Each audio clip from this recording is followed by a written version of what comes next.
everyone, my name is Zubair Abbasi and I represent the Global Institute of Law, Oxford. Today, we have a distinguished panel to discuss women, religion, and law. And this debate is taking place in the context of the plight of women in Afghanistan. We want to clarify that before this discussion actually starts, a discussion has already broken on social media where people have pointed out that we don't have Afghan women on this panel. That is a very fair comment, and we really appreciate it. We did try to contact several Afghan women to have them on this panel. Those who are in Afghanistan were afraid to join us, and those who were outside, they could not participate because of one reason or the other. We are not representative of Afghan women. We are not representing any religion or any ideology or any institution. We are here in our personal capacities as scholars, practitioners, and lawyers of law. And this is something which is really important. And we want to clarify that women's rights and their rights oppression is not specific to any country, religion, or region. It's a global issue. That's why we have this global panel consisting of lawyers, practitioners, and academics who talk about this. So without further ado, I'll hand over to Beta Pollack to moderate this session. Hello, good afternoon, everyone. I would like to introduce our three excellent panelists. We have today with us Justice Nasir Iqbal. We have Imam Mazari Hazir and Dr. Agnes Kasobiska. I will start with the introduction of Justice Nasir Iqbal. She's a Pakistani jurist and excellent scholar. She served as a Justice of Lahore High Court from 1994 to 2002. Ms. Nasira is a Harvard Law graduate. She's a founder of the Concerned Citizens of Society of Pakistan. She drafted bill to prevent domestic violence against women and amended laws that prevented women from owning the land. She's a woman rights champion, and we are extremely honored to have her here today. Our second guest is Iman Mazari Hazir. She's a lawyer and human rights activist. She completed her LLB from Edinburgh University and her LLM from the University of Vienna. She's a member of Pakistan Bar Council Journalist Defense Committee. She's also working on cases related to freedom of expression and enforced disappearances. Dr. Agnes Kasobiska is our third guest speaker.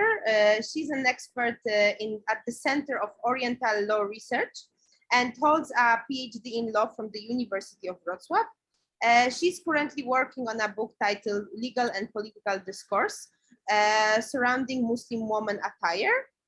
She explored the jurisprudence of European Court of Human Rights on the manifestation of religion through clothing in Arab countries and non-Muslim Arab countries like Iran, Indonesia, or Afghanistan.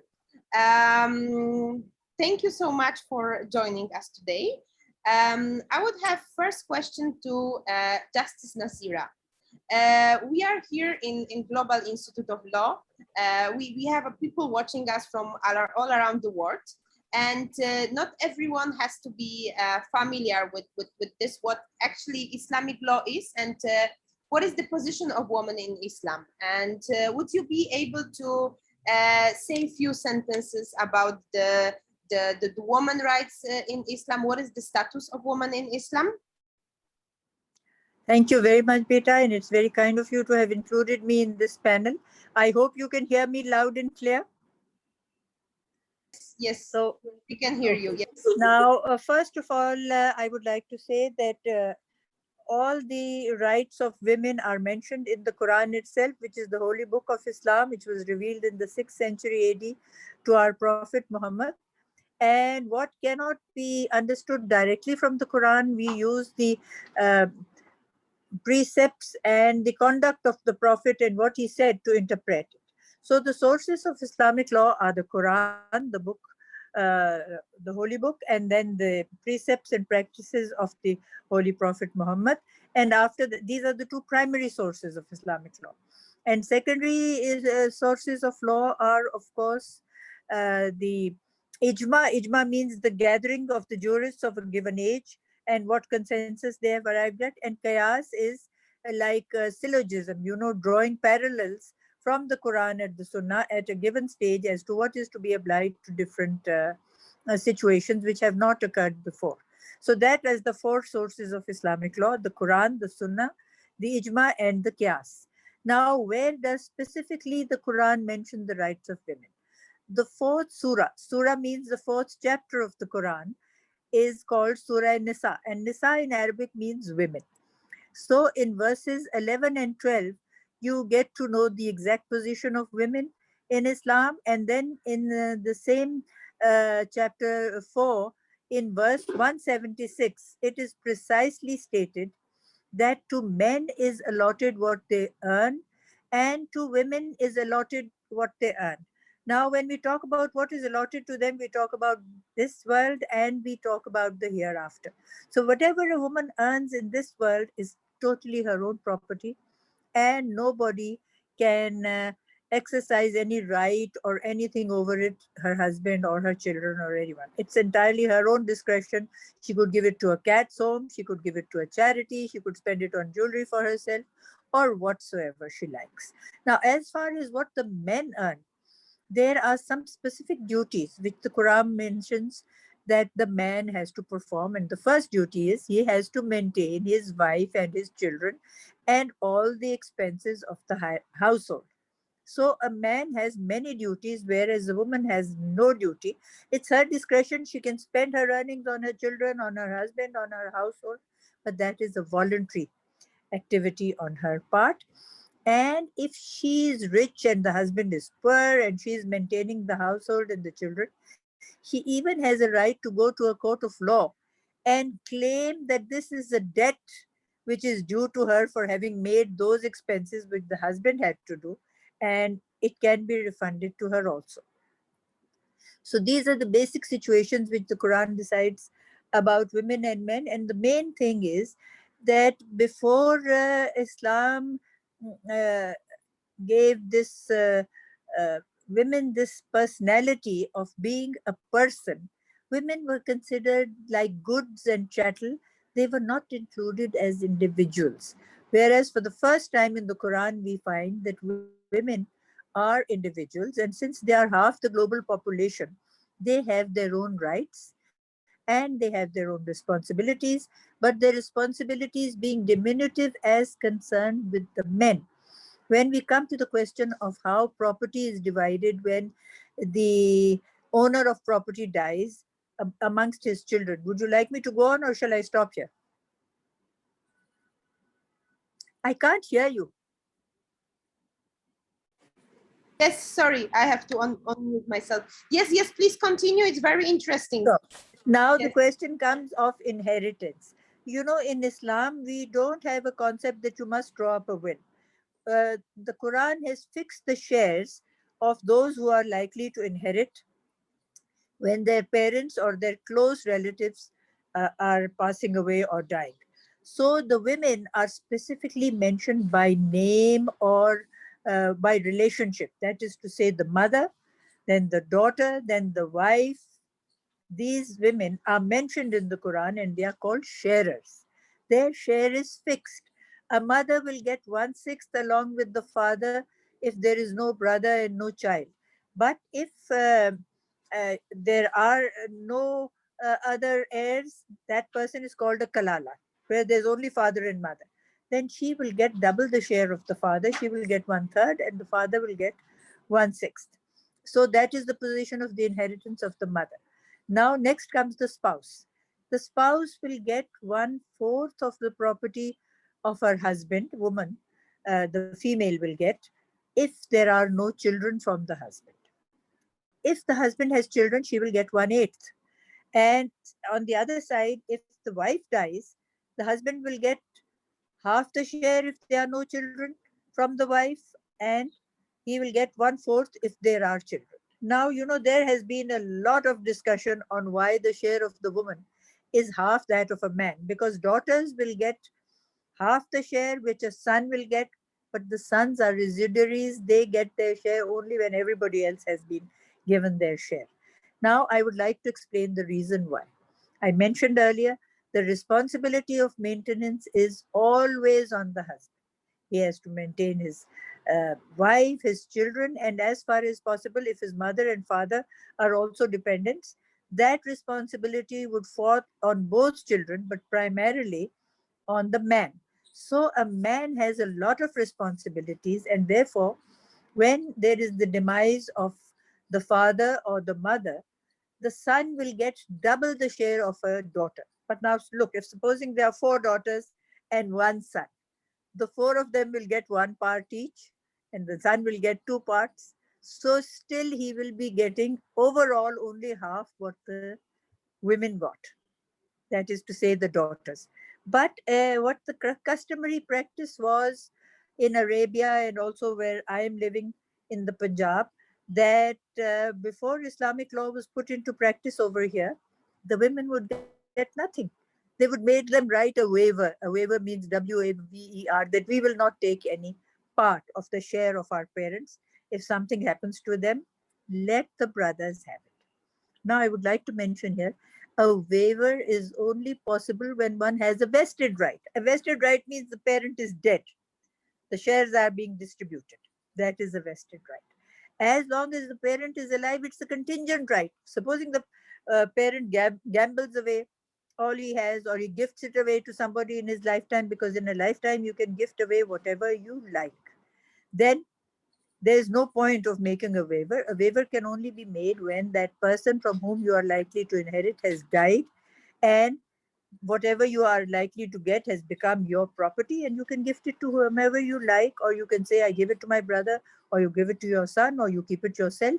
And the law in Pakistan now is that for 6 months at least, the female heir will not give her property to anybody, to guarantee that there is no undue influence, because people do try by undue influence or coercion to get the share of the women in order to deprive them of their rights in property. I think I leave it at that because we have many other distinguished scholars too.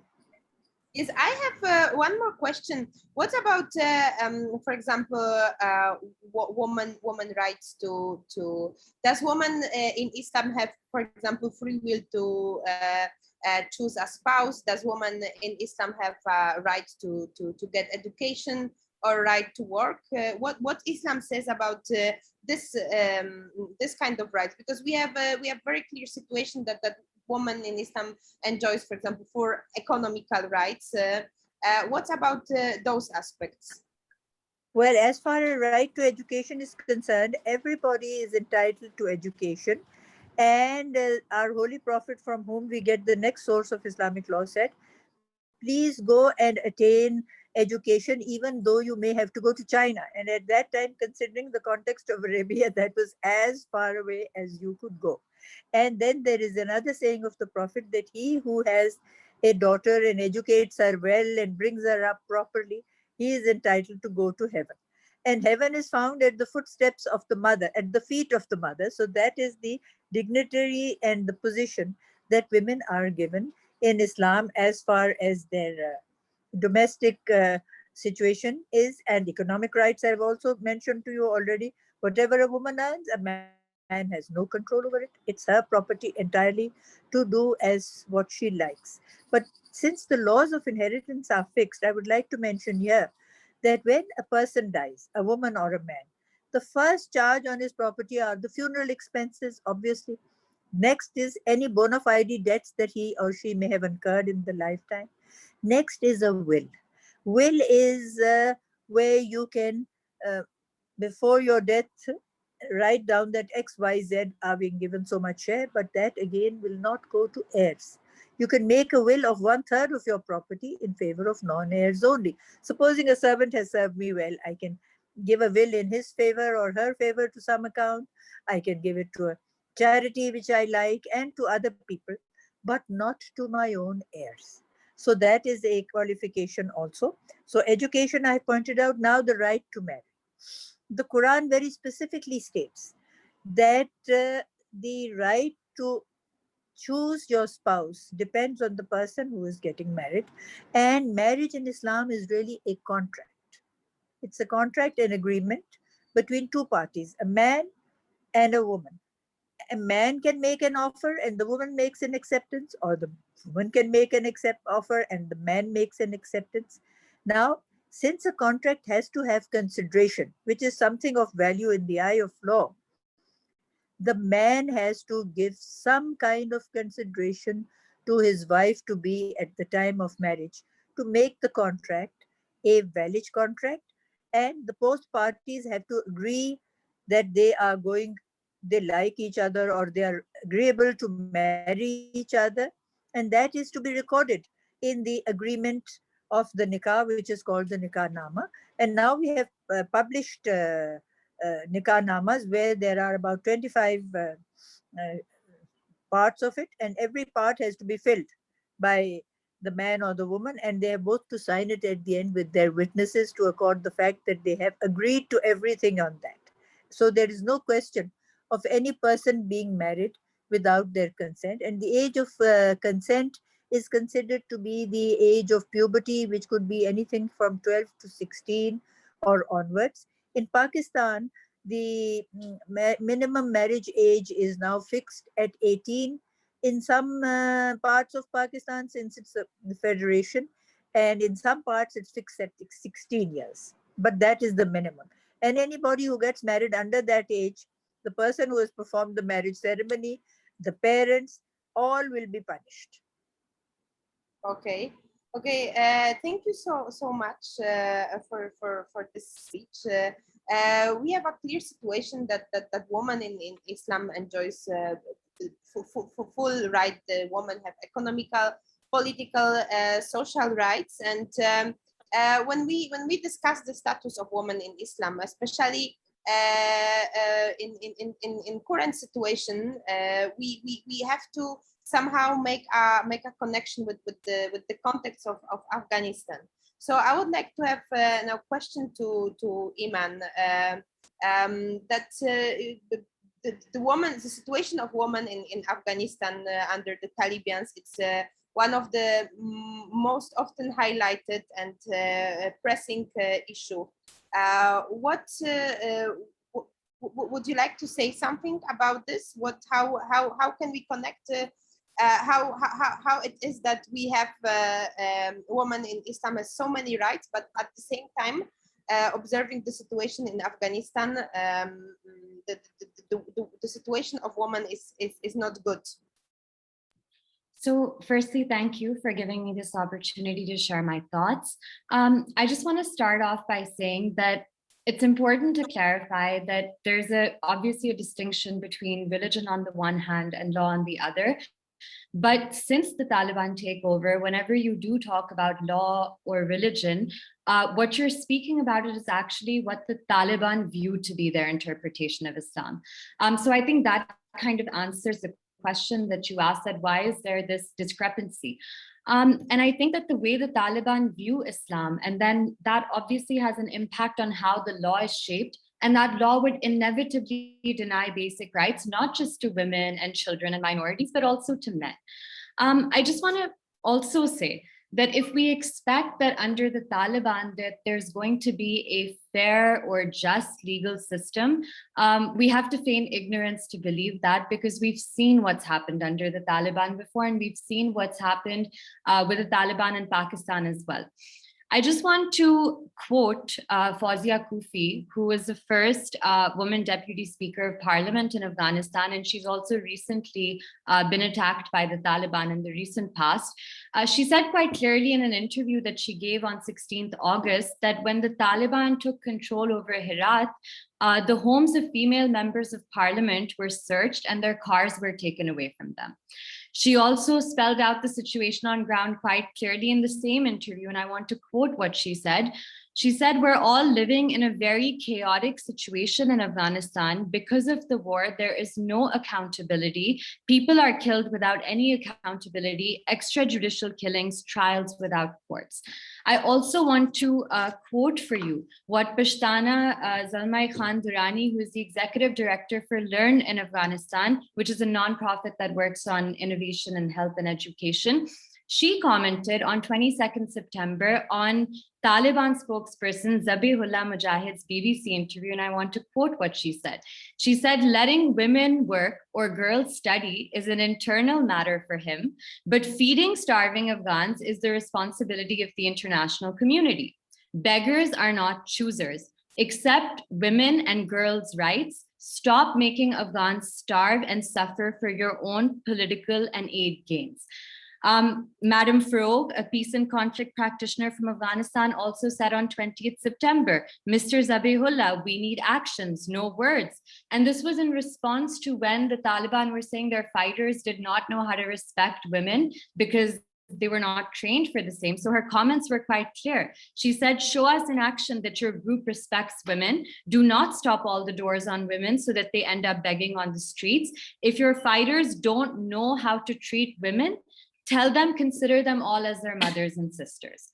So I think it's quite obvious that, you know, it's a different thing to have a discussion on all the rights that we have in Islam, but what the Taliban view to be Islam and what the Taliban are enforcing in Afghanistan, that is never going to be a safe and enabling environment for women. Okay, thank you so much, Iman. I'm sure there will be a lot of questions after our discussion. Now I would like to ask Dr. Agnes Kasobiska, since you are an expert of Muslim woman attire, I would like to ask you if this attire which we've seen in Afghanistan during the Taliban regime is obligatory in Islam. What Islam says about woman clothes? Okay, thank you very much for inviting me. It's my honor to be here.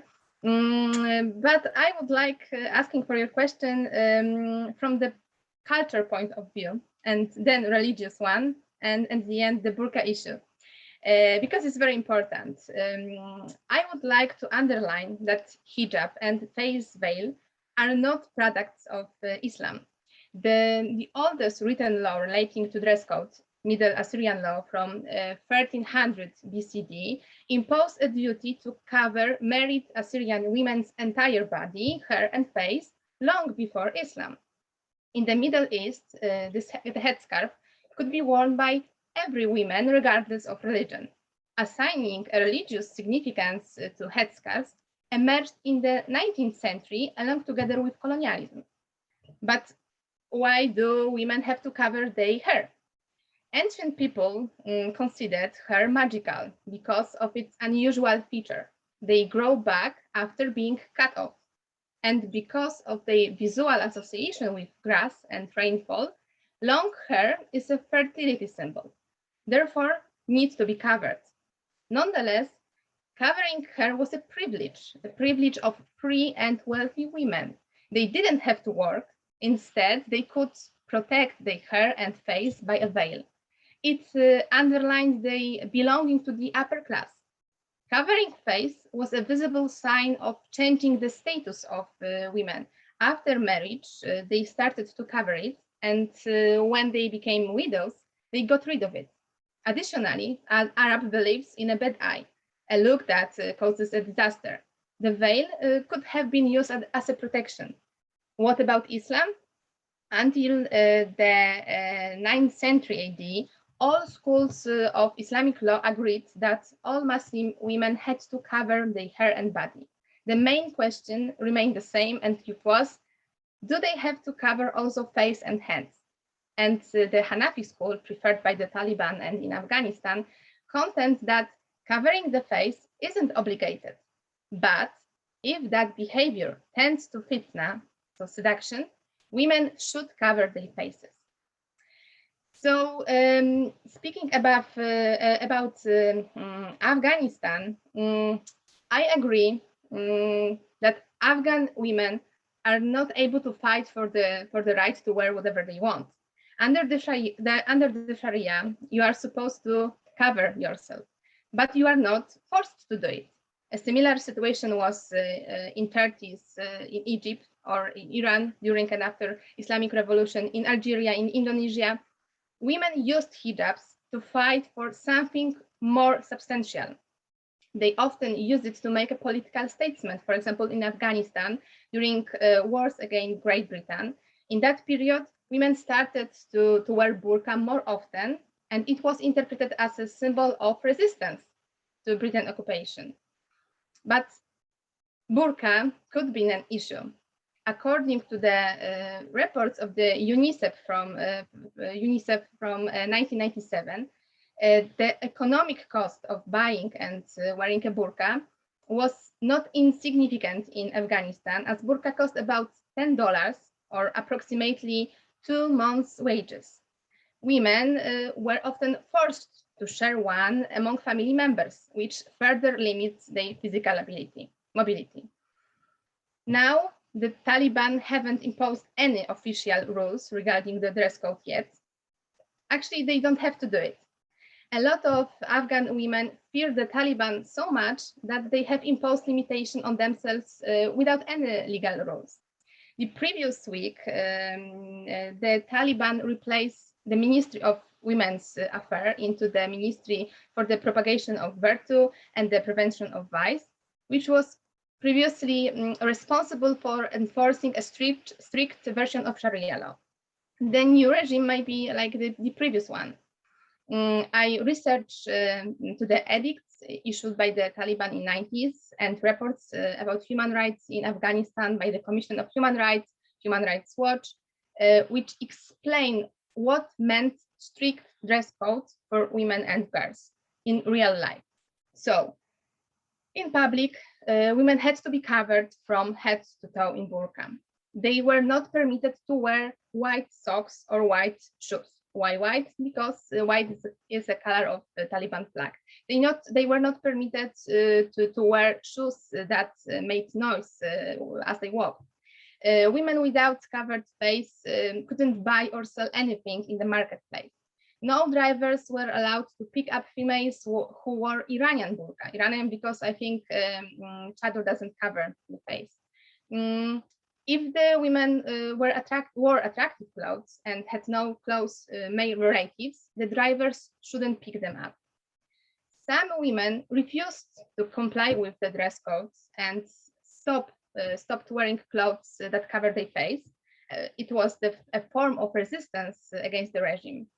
The result was the Taliban beat them, of course, but when they realized how many women were not following the regulation and accepting their beating anyway, they proclaimed new strategy. They didn't beat women anymore, but the male family members.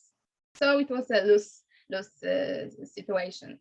And maybe I just add one thing about those pictures that we could see women in the Afghan women in the universities. We saw picture of women in clothes like black burqa with face covering. The burqa isn't a traditional outfit for the whole of Afghanistan, but for the Pashtuns. That outfit could be linked to a very harsh interpretation of Quranic lower your gaze. However, Al-Qaradawi pointed out that it means that staring at somebody is forbidden. Additionally, following on rule lower your gaze wouldn't be possible if women covered their faces. And I think that's it for that moment, maybe. Okay. Okay. Thank you so much. I think this is very important. This is very important to say that woman, as Justice Nasira said, they have a right in Islam. It's very important to keep highlighting that that's what is going on right now under the Taliban regime, that does not have too much common with Islam. It's also, especially, I think, as I said at the beginning, that a lot of people from all around the world watching us. Especially today, we have a Polish scholar here. So in countries like in Poland, where Islamophobia is spreading right now, where because of the current Polish government, refugees are dying on the border. It is very important to have this kind of discussion. So thank you so much. And now I would like to ask Dr. Zubair Abbasi if we have some questions, because I have no access to Facebook right now. Actually, we don't have many questions, but what we see is that what you have already mentioned, that this issue of women's rights is not specific to Afghanistan. And the whole discussion about Afghanistan, if it becomes simply about women, as if there are no men in that country, which is facing dire humanitarian consequences, I think maybe we should also talk about this and contextualize this issue. Maybe Justice Nasir Iqbal want to say something. Thank you very much. May I just add something here? I would like to say that this new group, which has now taken over the government from the US when it just slunk away in the middle of the night, you know how they abandoned Afghanistan. And these people have stepped in, and we don't know what is their agenda so far. They have said that they will try to practice to the best of their knowledge, information, and belief what the Sharia law is. I would only like to say that just because they are branded the name Taliban, we should not compare them to the Taliban which existed at the turn of the century. This is a different group. They are better educated, and I think they are more sophisticated. And we cannot compare apples with oranges just because they are called fruit. So I would like to give them a chance. Pakistan is the closest neighbor, and we have, a porous border where people come and go all the time. And we have still hundreds of thousands of refugees in Pakistan from Afghanistan who have yet not gone back. But I personally would like to help those people who are in Afghanistan now and are abandoned because their money has all been taken over by IMF, the World Bank, and the banks in Europe and the United States. They won't hand over the legitimate money to the Taliban. So they are very straitened in their economic situation. Now, I do notice one thing I wanted to say. There are some demonstrations by women on the road. And I have seen that the possibility of being able to demonstrate shows that there is some freedom, and many of them don't have their faces covered. Of course, this is an economic problem also. They have to be able to afford burqas. And if they don't afford burqas, they don't have them. I do realize, I believe that so far there is no woman in the provisional cabinet that has been declared. But this group who is now there said that they would try and accommodate diversity. So my personal view would be that we should wait and see how they adjust in the 21st century at least, or maybe the next 10 years of this decade, so that we give them an opportunity to exercise what they consider is correct and which is recognized by the diversity of views in their cabinet. That's all I wanted to say, and thank you for giving me a chance. Thank you. Yes, Iman, you want to add something? Yes, I just want to add that I think, with all due respect, when there's images coming out of Afghanistan of desperate Afghan citizens clinging to planes, falling from the sky, when there's quite obviously every press conference or every talk that is given by the Taliban, their spokesperson, whenever they talk about the right to work for women or the right to education for women, they qualify and condition the same on Islamic values and national values. So I think that shows us also what the intent of the Taliban is. We've seen this in Pakistan, how Islamic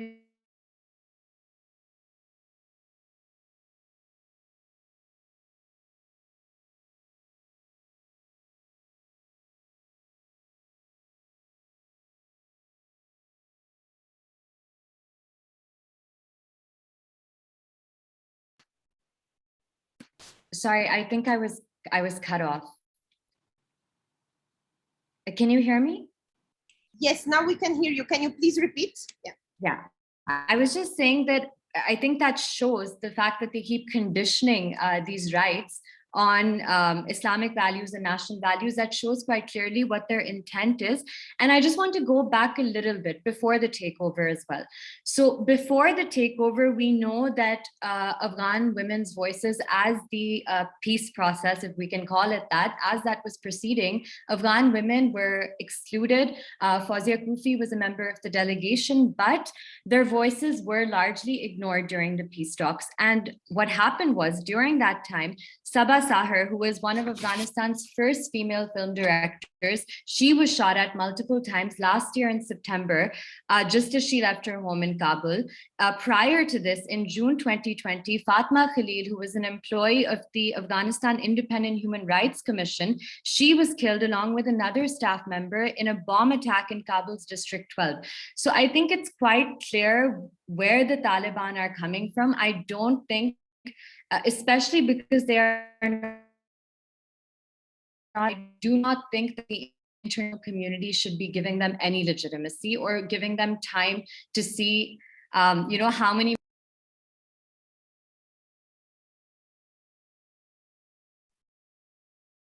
I think, Iman, your mic is off.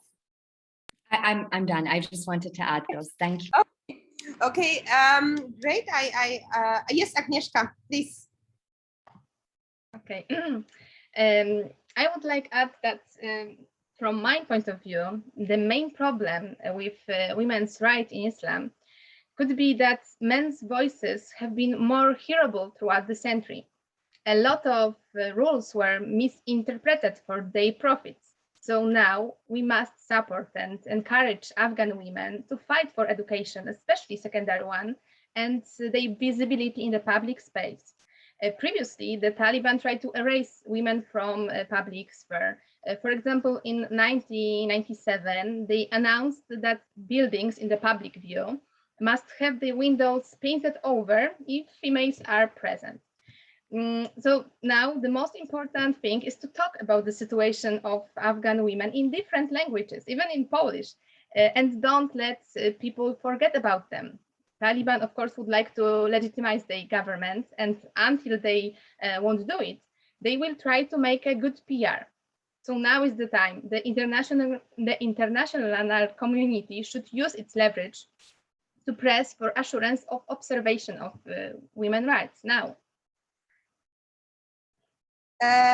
Yes, I think that this discussion showing us that definitely we need to have a next and future discussion with women who are there in Afghanistan, and we need to hear their stories, their voices. We need to see what is their experience so far. We would love to have a next discussion in the nearest future when we can specifically discuss the situation of women in Afghanistan. We would love to invite on our panel some Afghan women, but considering the current situation in the country, it was very difficult right now. So I think that should conclude our discussion today. That we need to discuss more. Yes, thank you so much, Dr. Zubair Abbasi. Do you have some questions or?